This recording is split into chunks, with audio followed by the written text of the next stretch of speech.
नमस्कार, स्वागत है आपका। मैं हूं आपके साथ सुमित गुप्ता। संक्रमण का यह दौर मानव इतिहास के सबसे कठिनतम दौर में से एक है। नजर न आने वाले कोरोना वायरस से जंग सिर्फ वही लोग नहीं लड़ रहे जो इससे संक्रमित हैं, बल्कि महामारी से वो लोग भी महाजंग लड़ रहे हैं जो संक्रमित लोगों के परिवार से हैं। जो लोग संक्रमित लोगों को अस्पताल ले जा रहे हैं, उनका हर पल साथ दे रहे हैं, उन्हें संक्रमण से मुक्ति दिलवा रहे हैं। आज हम अपने इस खास शो में महामारी से जंग के महायोद्धाओं की ही बात बताने वाले हैं। तो चलिए शुरू करते हैं आज का ये खास शो, जीत जाएंगे हम।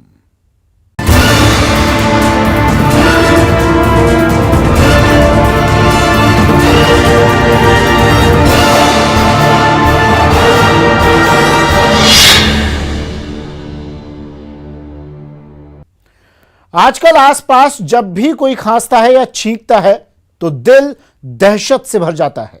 लगता है अब तो गए काम से, कोरोना के वायरस का हो गया है हमला।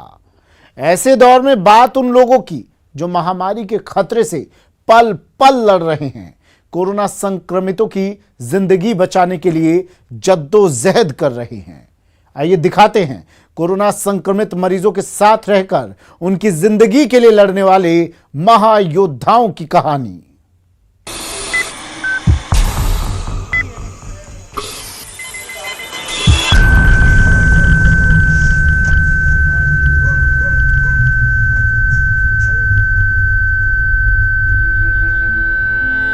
बहुत परेशान है सर, ये नहीं देखा जा रहा, हम लोगों से कभी देखा ही नहीं भविष्य में ऐसा।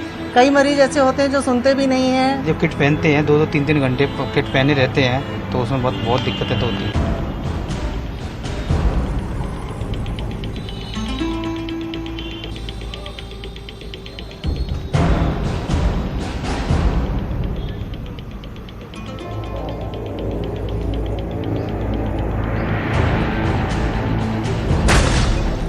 जब कोरोना का हमला होता है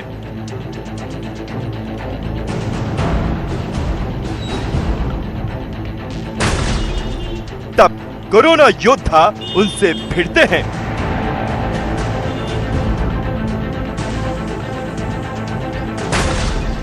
कैमरे पर कोरोना से युद्ध।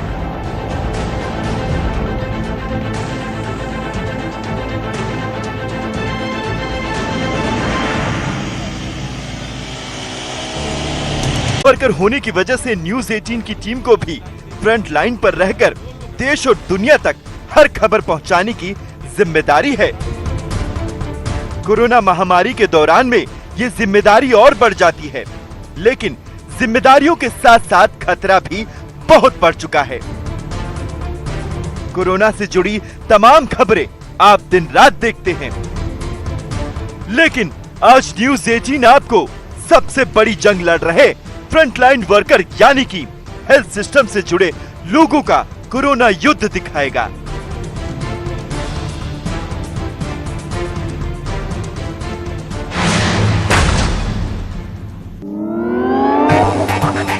जब किसी को भी कोरोना का कोई लक्षण होता है तो वो सीधे रुख करता है अस्पतालों का।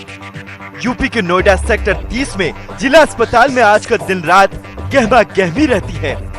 सुबह से शाम तक कोरोना टेस्ट के लिए लाइनें लगती हैं। हम आपको हेल्थ सिस्टम के 4 सबसे बुनियादी वॉरियर का कोरोना युद्ध दिखाते हैं। कोरोना के लक्षण आते ही सबसे पहले आपको कराना होता है जांच के लिए रजिस्ट्रेशन। देखिए यहाँ कोरोना संभावित लोगों की मदद कैसे होती है। कोरोना की दूसरी लहर को मात देने के लिए जब डॉक्टर्स और एक्सपर्ट्स की तरफ से यह सुझाव दिया जाता है कि सब कोई अपने घरों में रहें, लेकिन कोरोना के खिलाफ लड़ाई फ्रंट से एक तबका लड़ रहा है लगातार, कोरोना वॉरियर्स, और डॉक्टर और हेल्थ केयर वर्कर्स इस लड़ाई में सबसे आगे हैं। मैं नीरज कुमार, न्यूज 18 इंडिया से आज एक अस्पताल में हूं नोएडा के, और यहाँ देखेंगे कि कैसे कोरोना के खिलाफ लड़ाई जारी है। दिन रात हेल्थ वर्कर्स यहाँ काम कर रहे हैं। ये जो आप पंक्ति देख रहे हैं, ये लोगों की लाइन देख रहे हैं, ये वो लोग हैं जो यहाँ कोरोना टेस्टिंग कराने पहुंचे हैं और पहले रजिस्ट्रेशन किया जाता है। लेकिन आज बात होगी कोरोना वॉरियर्स की। मरीजों की बात हम लगातार कर रहे हैं, अस्पतालों में बात कर रहे हैं या दूसरे जगहों की बात करते हैं, ऑक्सीजन प्लांट की बात करते हैं, लेकिन आज सिर्फ बात करेंगे कोरोना वॉरियर्स की, हेल्थ वर्कर्स की, जो दिन रात मेहनत करके यहाँ काम कर रहे हैं। अखिलेश, कितने दिनों से आप यहाँ कर रहे हैं काम? जी मैं तो 5 साल हो गए मुझे करते हुए। 5 साल। लेकिन इस तरह का दौर तो पहले नहीं देखा। फर्स्ट टाइम ऐसा दौर जो 1 साल से कंटिन्यू चला आ रहा है। अगर ये प्रिकॉशन अभी नहीं सुधरा तो आगे भयावह हो सकती है। हाँ। जी तो क्या क्या, जैसे आप आते हैं, घर से निकलते हैं, डेली आपको पेशेंट से 2-4 होना पड़ता है, तो कैसे अपनी सुरक्षा कैसे करते हैं, घर में लोगों को सुरक्षित कैसे रखते हैं? जो कोविड के प्रिकॉशन है वो तो हम लोग अपनाते ही हैं और साथ साथ ये भी कहते हैं कि पब्लिक अपनी जागरूकता अपनाए और इसको अपनाए ताकि ये फैलने से बचे और खुद सेफ हो और बाकी दुनिया को भी सेफ करें।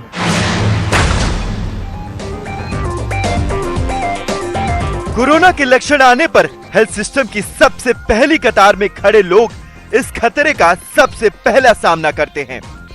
अगर रजिस्ट्रेशन नहीं होगा तो टेस्ट नहीं होगा। यहाँ लोगों की भीड़ हर रोज बढ़ती जा रही है। 12 घंटे लगातार काम करना पड़ता है। ये लोग कई महीनों से अपने परिवार से खुद ही दूर रहते हैं ताकि वायरस का खतरा न फैल सके। कोरोना संक्रमण आप तक न पहुंचे, इसको कैसे सुनिश्चित करते हैं? सर 5-6 घंटे डेली काम करते हैं, लेकिन लोगों को मानते नहीं है। देखिए दूरी नहीं है, दूरी नहीं जी। देख लीजिए, 2 गज की दूरी किसी में नहीं है, गलती सबकी है। थोड़ा पीछे हट जाइए भैया, थोड़ा सा पीछे हट जाइए, दूरी बना लीजिए। मास्क तो सबके चेहरे पे है, लेकिन दूरी यहाँ नहीं है जी। मास्क भी प्रॉपर नहीं मिलता जी। अगर मास्क के लिए बोलते हैं पब्लिक से तो पीटने के लिए आते हैं। तो ये तो बहुत चुनौती है आप लोग के लिए कि सामाजिक दूरी भी ना हो, मास्क भी प्रॉपर तरीके से अगर न लगाया हो तो। और क्या करते हैं, कैसे घर में डर लगता है? हाँ जी सर, अकेले रहते हैं ऊपर जी। और क्या क्या घर में क्या करते हैं बतौर corona warriors, health care workers? आप लोग क्या करते हैं कि कोरोना आप तक न पहुंचे? सर एक तो हम परिवार से दूर रहते हैं, ऊपर अकेले रूम में रहते हैं। उसके बाद हल्दी का दूध पीते हैं ताकि इम्यूनिटी बनी रहे। डर लगता है? नहीं सर। कोरोना टेस्ट के लिए रजिस्ट्रेशन के बाद लोगों का सैंपल लिया जाता है। जिनका रजिस्ट्रेशन हो जाता है वो सैंपल वाले काउंटर पर पहुंच जाते हैं।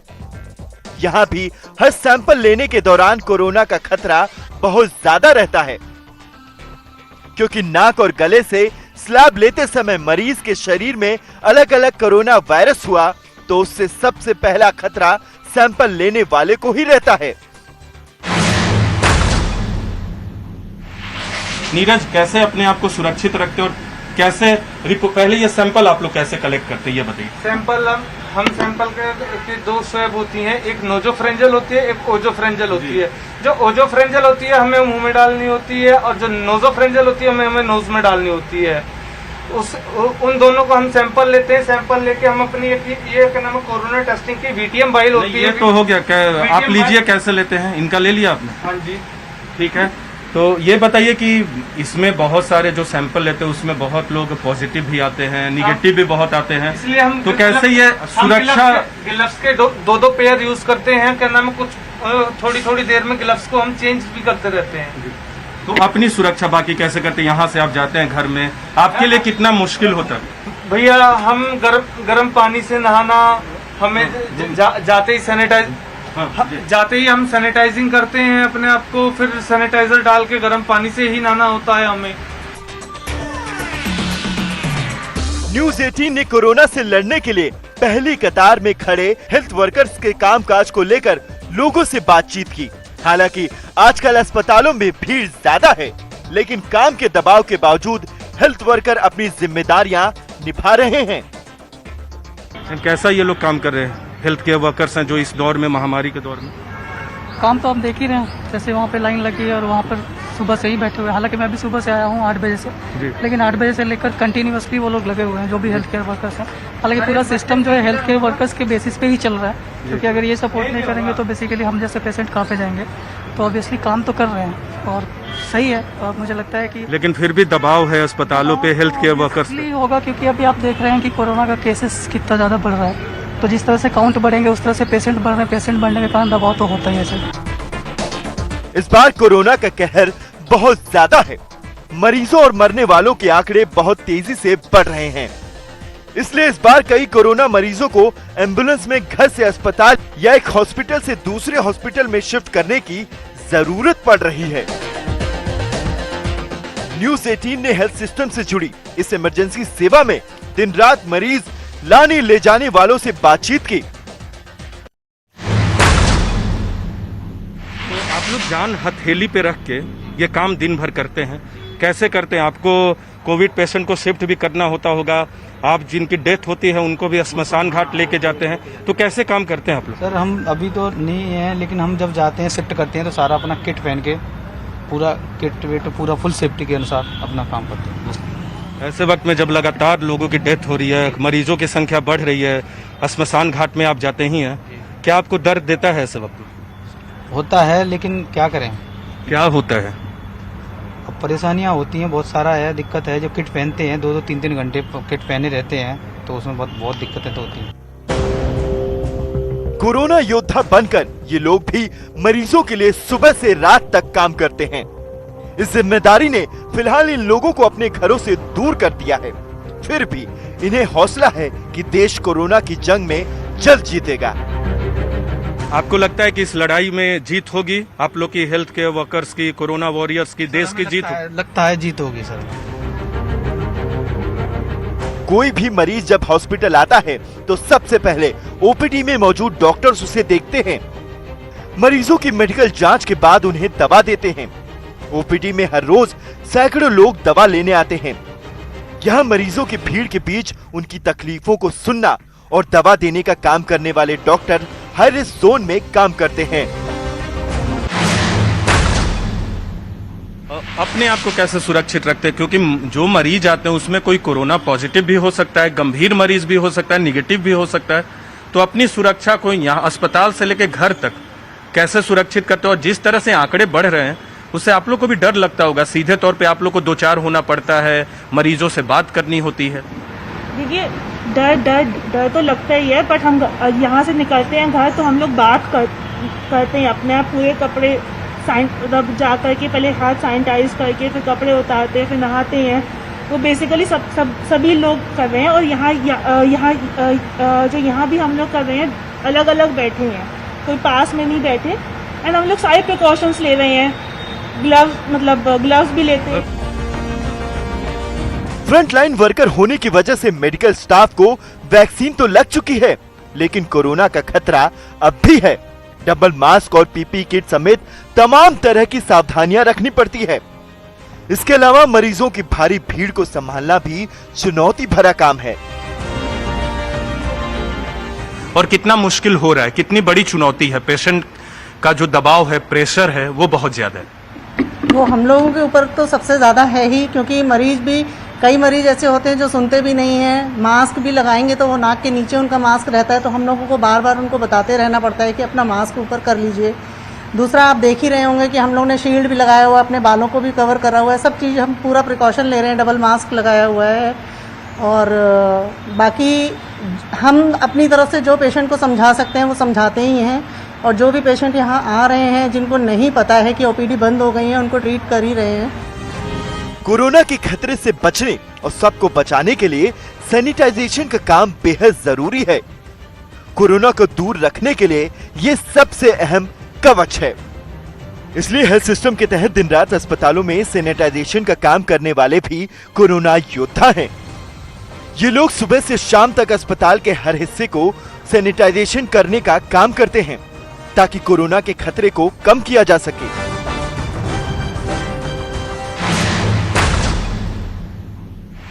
अपनी सुरक्षा कैसे करते हो? आप तो खुद कोरोना वॉरियर हो, हेल्थ वर्कर्स हो। सर क्या करें, बस सब पब्लिक की हेल्प ही है सारा कुछ। ये डर नहीं लगता? डर क्या है सर, जो नसीब में लिखा है वो होगा। कोरोना महामारी में सबसे दुखद पहलू ये है कि हर रोज हजारों लोग अपनों को खो रहे हैं। जिन लोगों की अस्पताल में मौत होती है उन्हें संभालना काफी मुश्किल होता है, क्योंकि अक्सर लोगों का गुस्सा हॉस्पिटल के स्टाफ पर उतरता है। इसके अलावा मरीजों के साथ उनके तीमारदार की भीड़ भी अस्पताल में दाखिल होती है, तो उनकी चेकिंग के काम सुरक्षा कर्मी करते हैं। ये भी हर वक्त कोरोना वायरस के खतरे के बीच दिन रात ड्यूटी कर रहे हैं। आप बताइए, पहले तो आप लोगों ने वैक्सीन लिया है? आप लोग यहाँ दिन लिया है हमने। हाँ सर, हमने वैक्सीन लिया है। अभी थोड़ी देर पहले आप बहुत भावुक थी, क्यों? सर यहाँ सुबह से लेकर शाम तक इतने लोग आ रहे, डेड बॉडी, हम लोग देख देख के हमारा दिल ऐसे कांप रहा है सर। बहुत परेशान हो रहे, क्या भगवान कर रहा है, कुछ नहीं, बहुत परेशान है सर। ये नहीं देखा जा रहा, हम लोगों से कभी देखा ही नहीं भविष्य में ऐसा। तो यहाँ तो कोरोना के मरीजों को रखा नहीं जा रहा है? नहीं सर, वो 39 में जा रहे हैं। यहाँ बस ऑक्सीजन जिनको कम हो रही है बस उन्हीं को दी जा रही है, बाकी तुरंत बस वही हो रहा है सर। तो यहाँ भी मतलब जो कोरोना के मरीज हैं और ऑक्सीजन कम हो रहा है उनको लाया जाता है? हाँ सर, उनको लाया जाता है, ऑक्सीजन उनको बराबर मिल रही है, लेकिन गाड़ी में आते ही रास्ते में यहाँ आते डेड बॉडी खत्म हो जाती है। अंदर जितना हो रहा है वो बराबर चल रहा है, सब कुछ सही हो रहा है। थोड़ी देर पहले आप रो रही थी? हाँ सर, वो रो रहे थे, उनको देख के वो लोग रो रहे सर। हमारा भी दिल इतना परेशान है, क्या करे सर, कभी देखा नहीं है। पीछे एक डेड बॉडी आई है, अब से थोड़ी देर पहले डेथ हुई है इनके पीछे हमारे। हाँ जी सर, हाँ थोड़ी देर पहले डेथ हुई है। 2 लोग अंदर पड़े हैं सर, तीसरी अंदर, एक और इमरजेंसी में, 4 लोग यहाँ पे अभी खत्म हो गए 1 घंटा। सिर्फ कोरोना मरीजों के लिए नहीं, बल्कि स्वास्थ्य से जुड़ी हर मुश्किल के लिए हेल्थ वर्कर्स हमेशा फ्रंट लाइनर रहे हैं। ऐसे में हमें इन लोगों की शारीरिक और मानसिक स्थिति समझनी होगी, क्योंकि कोरोना के खिलाफ हमारी लड़ाई में यही लोग हैं जो वायरस के खतरे को जानते हुए भी हमारे दर्द को दूर करने की कोशिश में हमारा साथ दे रहे हैं। वक्त एक ब्रेक का है, जल्द हाजिर होंगे।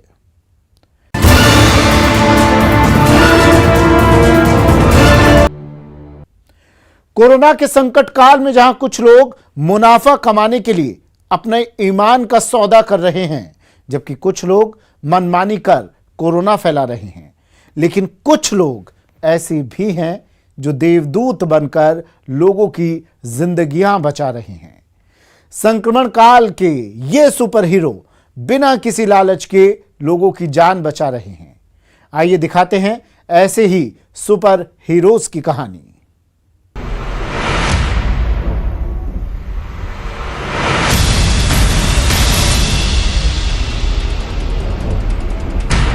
शारदा जी, उनकी टीम ने ये बीड़ा उठाया है तो बहुत अच्छी बात है।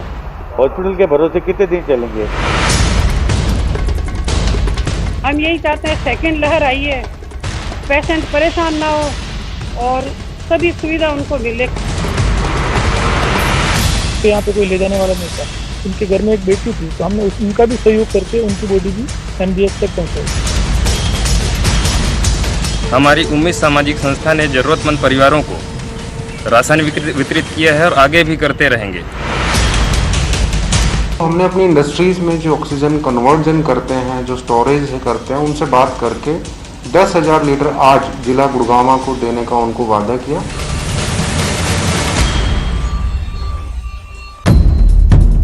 कोरोना के संकट काल में भी इंसानियत की लौ मध्यम नहीं हो पाई है। इंसानियत धर्म बन गया है और लोग इसके नाम पर अपना फर्ज निभा रहे हैं। जहां कुछ लोग अपनों को कंधा देने तक को तैयार नहीं, वहीं कोरोना काल के देवदूत शवों का अंतिम संस्कार करवा रहे हैं। किसी ने अपनी कार को एम्बुलेंस बना दिया, किसी ने अपने स्तर पर ही क्वारंटीन सेंटर बना दिया, किसी ने श्वास बैंक बनाकर लोगों की जिंदगी बचाने का जिम्मा उठा लिया। कोई घर घर जाकर खाना पहुंचा रहा है, कोई पुलिस वालों को मास्क और फेस गार्ड बांट रहा है, कोई एक एक सांस के लिए तरसते मरीजों को प्राण वायु बांट रहा है। आज हम आपको कोरोना के उन सुपर हीरोज से मिलवाएंगे जो इस आफतकाल में लोगों की मदद कर रहे हैं, अपना सब कुछ दांव पर लगाकर इंसानियत का फर्ज निभा रहे हैं। तो चलिए सबसे पहले आपको लेकर चलते हैं जोधपुर।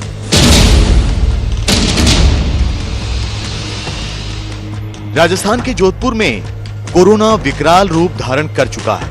पिछले 24 घंटे में जोधपुर जिले में कोरोना के 1924 नए मामले सामने आए हैं।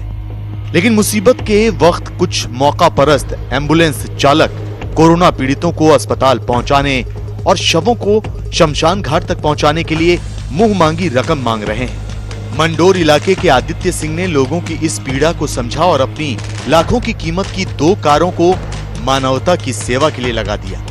आदित्य सिंह ने अपने दोस्तों के साथ मिलकर ये काम शुरू किया है और जहां से भी उन्हें कॉल आता है और कोरोना संक्रमित को अस्पताल पहुंचाने या शव को शमशान घाट तक पहुंचाने के लिए कहा जाता है तो वो और उनके दोस्त अपनी कार लेकर निकल पड़ते हैं और अंतिम संस्कार तक करवा रहे हैं।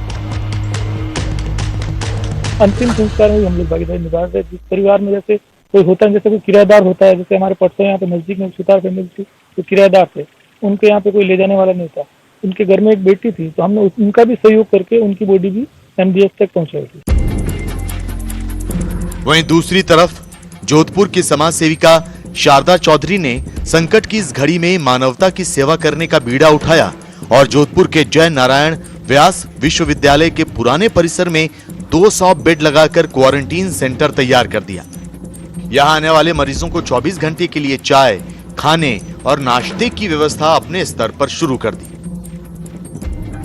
हम यही चाहते हैं सेकंड लहर आई है, पेशेंट परेशान ना हो और सभी सुविधा उनको मिले। कोशिश यही करेंगे, कलेक्टर साहब, निगम आयुक्त, JDA आयुक्त सभी ये चाहते हैं भाई इनको पूरी फैसिलिटी मिले। कोशिश हम यही करेंगे, उनको दवाई, डॉक्टर, नर्स, ऑक्सीजन की भी कोशिश कर रहे हैं। देखो बाकी यहाँ बेड पूरे, खाने की पूरी व्यवस्था है।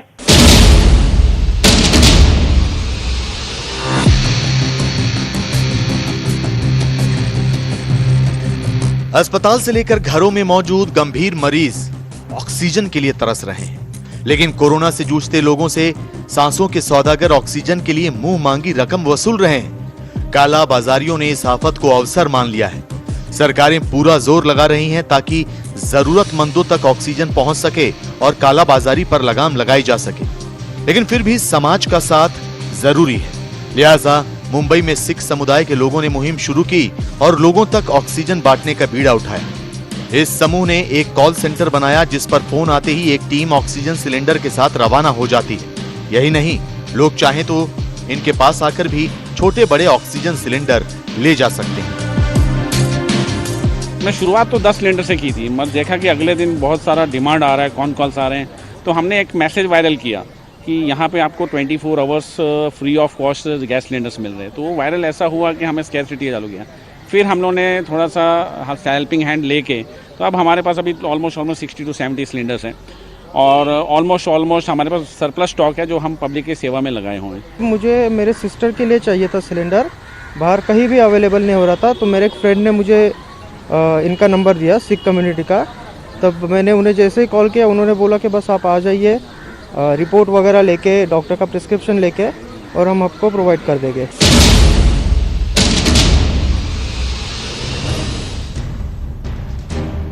दिल्ली NCR समेत लगभग आधे भारत में ऑक्सीजन सप्लाई को लेकर हाहाकार मचा हुआ है, तो वहीं मानेसर की एक निजी कंपनी ने ऑक्सीजन किल्लत को दूर करने के लिए मुफ्त में ऑक्सीजन सिलेंडर बांटने और रिफिलिंग का काम शुरू किया है। इस कंपनी के प्लांट से 10,000 लीटर ऑक्सीजन गैस की सप्लाई जिला प्रशासन के साथ साथ दिल्ली NCR के इलाकों में पहुंच रहे कोरोना मरीजों के परिजनों को दी जा रही है। Star special air gas company मरीजों के कागजात देखने के बाद ही ऑक्सीजन सिलेंडर देती है या फिर रिफिलिंग करती है। हमने अपनी इंडस्ट्रीज में जो ऑक्सीजन कन्वर्जन करते हैं, जो स्टोरेज करते हैं, उनसे बात करके 10,000 लीटर आज जिला गुड़गांव को देने का उनको वादा किया और DC साहब को हमने बोल दिया कि आप डिस्ट्रीब्यूशन अपने हिसाब से कर लीजिए, क्योंकि सभी को व्यवस्थित तरीके से ऑक्सीजन मिलनी चाहिए।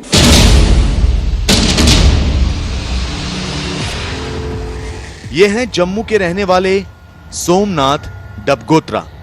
ये डबगोत्रा चैरिटेबल ट्रस्ट के प्रमुख हैं। तो फिलहाल सोमनाथ ने